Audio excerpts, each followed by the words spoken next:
Стари дотраени градски автобуси, се повеќе автомобили на улиците, загадувањето од сообраќајниот транспорт во земјава е се поголемо. Странските експерти алармираат дека е време за поактивно и посериозно спроведување на зелената агенда во земјите од Западен Балкан, кои се соочуваат со најголемо загадување.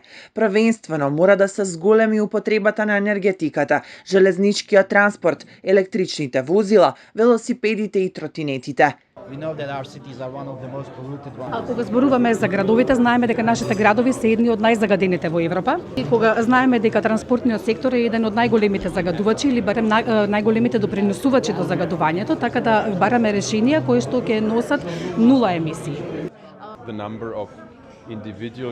Малку повеќе да се фокусираме на бројот на индивидуални возења, односно бројот на возила кои што се управувани и кои што ги користи само еден индивидуален возач. Исто така да зговориме за и мобилност и да се фокусираме на бројот на зголемување на бројот на пешаци, зголемување на бројот на велосипедски возења.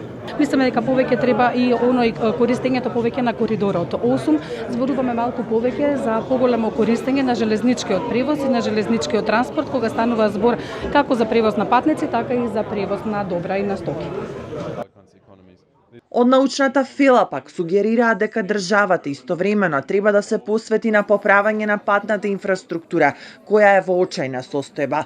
Од аспект на сообраќајот и транспортот во иднината ќе се размислува во насока на предизвиците кои ги донесуваат електричните возила, кои треба да го намалат загадувањето од еден аспект. Тука се наметнува како решение во транспортот и водородот, за кој многу се дискутира и се пишува овие години.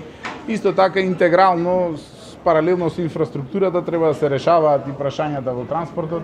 Државата треба да размисли прво да ја подобри патната инфраструктура и во рамките на градовите да ги реши горливите прашања, за да може да фатиме приклучок.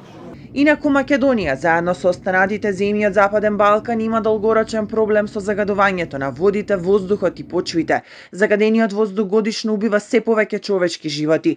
Почвите се загадени од историско-индустриско загадување, а водите и биодиверзитетот се под ризик од стотици проекти за мали хидроцентрали.